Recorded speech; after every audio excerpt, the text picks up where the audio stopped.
이번 시즌 전반기까지만 해도 구속조화 논란과 트레이드 썰의 단골 손님이었던 김서현 선수, 결국엔 후반기 반등에 성공하여 올 시즌 가장 드라마틱한 성장을 보여준과 동시에 한화 소속으로는 유일하게 프리미어 12 국가대표팀에 선발되어 대회 최종 성적 4이닝 무실점 4탈3진을 기록했습니다.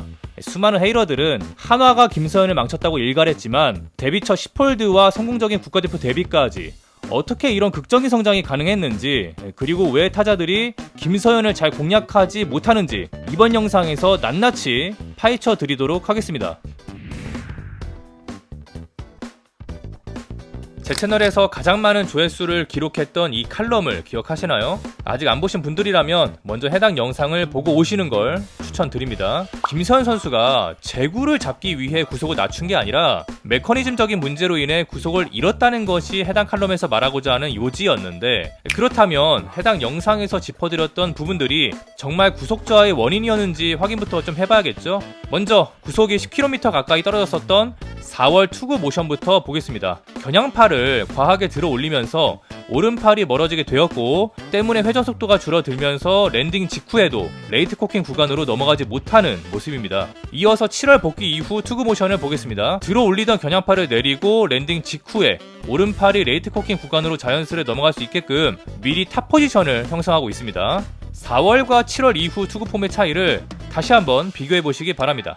결국 팔각도를 올리기 위해서 무리하게 투구 폼을 수정했던 것이 투구 리듬을 해치는 부작용을 가져왔었는데, 이를 원복하고 정형화하니까 잃었던 구속을 다시 회복할 수 있었던 것이죠. 최근 야신야적 채널에 나온 김진영 전 한화 스카우트도 똑같은 얘기를 했더라고요.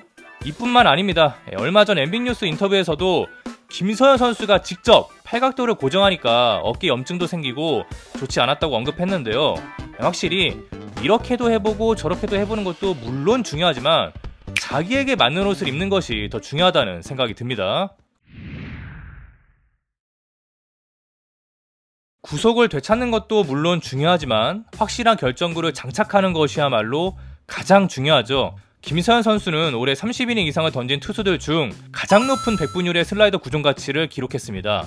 그 말도 안 되는 스위퍼를 던지는 기아의 내일보다도 높은 수치인데요. 그렇다면 너클볼까지 던질 줄 아는 김서현이 많고 많은 구종 중에 굳이 슬라이더를 선택한 이유와 그 선택이 통했던 결정적인 이유는 무엇에 있을까요? 바로 구종 배합에 있습니다. 투수가 타자를 상대하는 요령 중 타이밍을 뺏는 것만큼 중요한 게 바로 잔상을 이용하는 것인데요.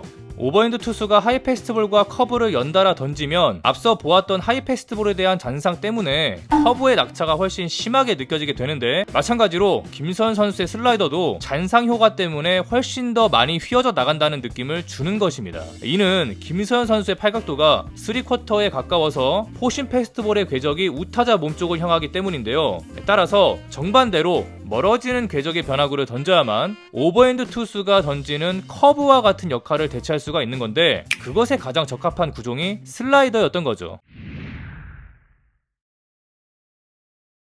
앞서 설명드렸듯 올 시즌 김서현은 패스트볼과 슬라이더의 시너지를 극대화하기 위해 다음과 같은 로케이션을 철저하게 지켰습니다. 보시다시피 패스트볼은 우상단에, 슬라이더는 좌하단에 집중적으로 던졌죠. 그런데 아무래도 우타자 기준 몸쪽에 테일링이 심한 패스트볼을 구사하다 보니 통산 60과 3분의 2이닝을 던질 동안 무려 몸에 맞는 공이 11개나 발생했습니다. 박승민 전 투수 코치가 김서현의 팔각도를 올리려 한 이유도 이러한 부작용을 좀 줄이기 위한 조치였는데요. 그런데 몸에 맞는 공을 마냥 안 좋게만 바라볼 필요는 없습니다. 미국의 유명한 야구 저널리스트 레너드 코페드가 쓴 야구란 무엇인가를 읽어보시면 타격에 관해서 이렇게 설명하거든요. 타격은 이율 배반적인 심리 상태에서 이루어지는 행위이다.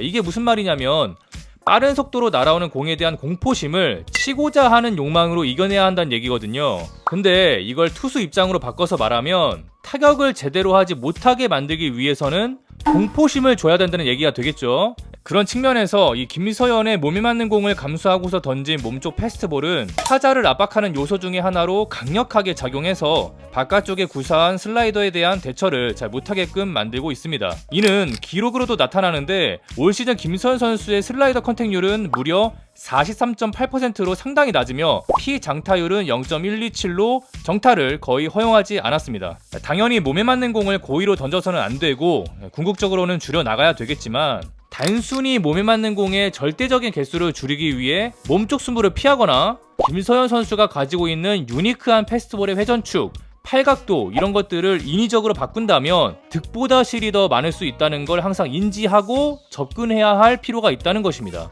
마치 홈런 타자들이 홈런을 많이 치기 위해서 많은 삼진을 감수하는 것과 같은 이치라고 해야 될까요?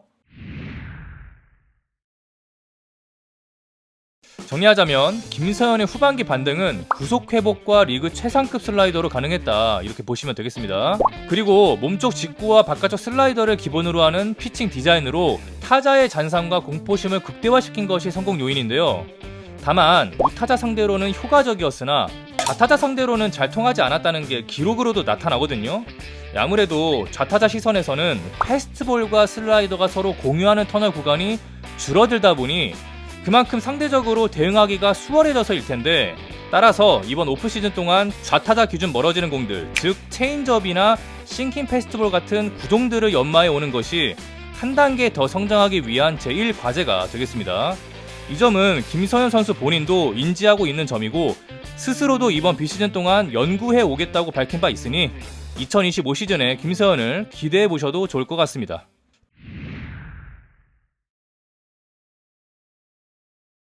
데뷔 이후 2시즌 동안 60과 3분의 2이닝을 던지며 허용한 피홈런 개수가 단 1개밖에 되지 않는 투수입니다.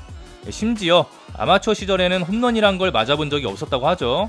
그만큼 2025 시즌부터 타자 친화 구장을 홈으로 쓰게 될 하나 이글스엔 더더욱 귀한 불펜 자원이 될 김서현 선수입니다. 데뷔 초 여러가지 논란과 각종 성장통을 겪은 김서현 선수, 최근 이영미 기자의 썸타임즈 채널에 나와 그간의 심정을 밝히기도 했는데요. 확실히 1년 사이에 많이 차분해지고 안정되었다는 느낌이 들더라고요. 제가 예전에 김서현 선수와 이야기를 나눌 일이 한 번 있었는데 그때 그런 얘기를 하더라고요. 자기는 공감과 인정을 받을 때 훨씬 더 실력이 오르는 사람인 것 같다고.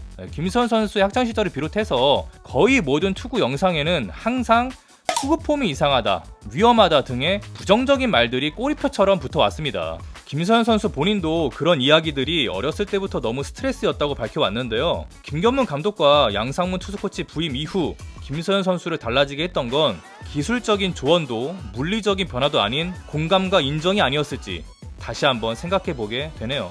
이상으로 이번 영상 마무리하도록 하겠습니다. 유익하게 보셨다면 구독, 좋아요 잊지 말아주시고 저는 더 좋은 칼럼으로 찾아뵙도록 하겠습니다. 감사합니다.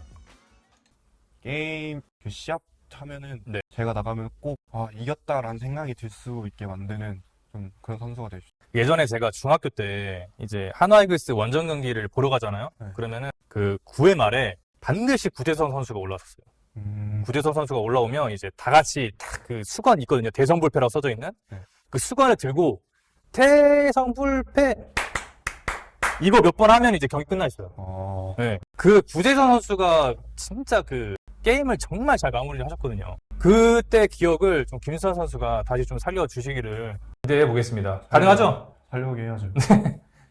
알겠습니다.